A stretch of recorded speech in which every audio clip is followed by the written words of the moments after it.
શ્રી ગુરુદેવ દત્ત. ઘણા મિત્રોનો કોઈક વાર મેસેજ આવે છે કે સંજયભાઈ, આપણે ગમે તેટલા બધો સત્સંગ કરીએ, સારા વિચારો રજૂ કરીએ, તમારા હૃદયથી અવાજ આવે તે તમે રજૂ કરો છો, પણ સાંભળનાર કોણ? આવો પ્રશ્ન હોય ને ભાઈ, તો સત્સંગ જ ન કરવો. આપણે સત્સંગ કરવા જઈએ છીએ. કોણ સાંભળવાનું છે, કોણ નથી સાંભળવાનું, એ ધ્યાન ધરવા નથી જતા આપણે. તો આપણે સત્સંગ શું કરીશું?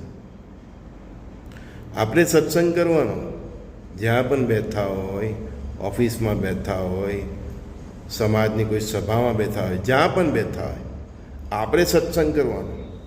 જરૂર નથી કે સત્સંગ સાંભળવા માટે કોઈ માણસ જોઈએ. આપણે આપણી જાત સાથે, ખુદ સાથે સત્સંગ કરવાનો. હું જ્યારે તમારી સામે આવું છું, આ વિડીયો બનાવું છું, ત્યારે મારી પાસે કોઈ નથી હોતું, કોઈ હાજર નથી હોતું. ત્યારે હું આ સત્સંગ કરું છું, કોની સાથે કરું છું? હું મારી સાથે જ કરું છું ને. હા, ઠીક છે, આપણી પાસે ટેકનોલોજી છે, સગવડ છે, તો એનું રેકોર્ડિંગ થઈ જાય છે ને હું પછી તમારી સુધી મોકલું છું. તો જ્યારે હું પોતે સત્સંગ કરું છું ત્યારે મારી સાથે જ કરું છું. આ કોઈ સ્ક્રિપ્ટ લખી નથી હોતી, કોઈ ધર્મગ્રંથ પુસ્તક વાંચીને હું નથી આવતો. મારા અંતઃકરણમાં જે અવાજ આવે છે તે જ હું મારી સાથે જ વાત કરું છું. જે મારી સાથેનો ખુદનો સત્સંગ છે તે હું તમારા સાથે વહેંચું છું. એટલે આપણે સત્સંગ કરવાનો છે. કોણ સાંભળનાર છે, કોણ નથી સાંભળનાર, એ આપણો વિષય જ નથી. આપણે આપણે સતનો સંગ કરીએ છીએ. હવે સતનો સંગ કરીએ ને ભાઈ, તે તો એકલા જ ચાલવાનું હોય છે. ધર્મનો માર્ગ ને ભક્તિનો માર્ગ, સતનો સંગ એ એકલાનો જ માર્ગ છે.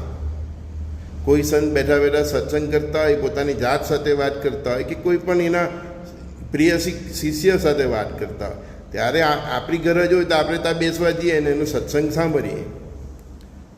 કોઈ સંતો એની મોજ મસ્તીમાં ભજન કરતા હોય તો આપણને સત્સંગમાં કે ભજનમાં ઇન્ટરેસ્ટ હોય તો આપણે સાંભળવા જવું. નહીં તો એ તો એની મસ્તીમાં જ છે. એમ ભાઈ, હું મારી મસ્તીમાં જ હોઉં છું. રોજ મારો ખુદની સાથેનો સત્સંગ હોય છે અને હું તમારી સાથે વહેંચું છું. અને એમાં પણ હું પાછો કહી દઉં છું, જો તમને ગમે તો એ સત્સંગ પરમાત્માનો છે, અને નહીં ગમે તો એ સંજય બોડીવાલાનો છે. હા, એને ફેંકી દેવાનો. હું આ સત્સંગ સતની સાથે જ કરું, મારી જાતની સાથે કરું છું. મારો ખુદનો મારી સાથેનો સંવાદ છે. આત્માનો મારો આત્મા સાથેનો સંવાદ છે. અને જેટલો હું આ સંવાદ કરું છું એટલું એક પ્રકારનું મારું સમુદ્ર મંથન જ છે. એક પ્રકારનું મારા હૃદયનું, મારા આત્માનું નિત્ય સમુદ્ર મંથન કરું છું. અને એ ટેકનોલોજીની સગવડ છે તો હું તમારી સાથે વહેંચું છું. તમને એમાં મજા આવે તો ઠીક છે, નહીં મજા આવે તો પણ ઠીક છે. મારે એમાં કોઈ ચંચુપાત નથી, કોને સાંભળવું કોને નહીં સાંભળવું, મારે હું લેવા દેવા ભાઈ. હું એટલે જ તો કહું છું, પરમાત્માનો અવાજ છે, જે ભાગ્યશાળી હશે એની સુધી પહોંચશે. સત્સંગ તો જેના ભાગ્યમાં હોય તેને સુધી જ પહોંચવાનો છે ભાઈ. એ આપણે ફિકર કરવાની જ નથી. જ્યારે પણ તમે કોઈ પણ જગ્યા પર ભાઈ સત્સંગ કરો ને, હું મારી વાત નથી કરતો, જે પણ જગ્યાએ તમે બેસીને સત્સંગ કરો ને, કોણ સાંભળનાર છે, કોઈ નથી સાંભળનાર. હું કથાકાર હતા ને ભાઈ, તો ખાલી એક શ્રોતાજન હતા ને તો પણ કથા કરતે. અને મારી વાત કરું ને તો હું સત્સંગી છું, માનો કે, તો હું અત્યારે પણ આ તમારી સાથે સત્સંગ કરી રહેલો છું, ત્યારે અહીંયા કોઈ હાજર નથી મારી ઓફિસમાં. જોઈ લો, ખાલી ખાલી ખુરશી હે, ખાલી ખાલી તંબુ હોય છે ને ભાઈ. હું મારા હૃદય અવાજ આવે છે, સત્સંગ આવે છે, જે કંઈ પણ આવે છે, તરત આ વિડીયો ચાલુ કરું છું. અને મારા ખુદ સાથેનો સત્સંગ છે એ હું તમારી સાથે વહેંચું છું. આ ચેનલનો કે આનો કોઈ ઇન્ટેન્શન નથી કે કોણ સાંભળે છે, કોણ નથી સાંભળતું. જેના ભાગ્યમાં હશે તે સાંભળશે. અને ભગવાને બોલાવ્યું છે તો ભગવાન જ નક્કી કરશે કે આ સત્સંગ કોની સુધી ને ક્યાં સુધી પહોંચવાનું છે. બાકી આપણે ભાઈ આપણી મોજમાં રહેવું, કોઈ સાંભળે નહીં સાંભળે. કારણ કે આપણા સત્સંગથી આપણે જે સત્ય પામવાના છે તે આપણને જ પરમપિતાના પરમાત્માના દરબાર સુધી પહોંચાડવાના છે. હવે એમાં જેને ચાલવું હોય તો ચાલે, નહીં ચાલવું હોય તો નહીં ચાલે. અસંખ્ય ગુરુઓ થઈ ગયા, અવધૂતો થઈ ગયા, સંતો થઈ ગયા, એની સાથે જે ચાલ્યા, જે એમના બનીને તે તરી ગયા, જે નહીં ચાલ્યા તે અહીંયા જ રહી ગયા. તો એ સંત અવધૂત ફિકર કરે છે કે મારી સાથે આટલા જ આવ્યા ને આટલા નહીં આવ્યા ને આટલા રહી ગયા.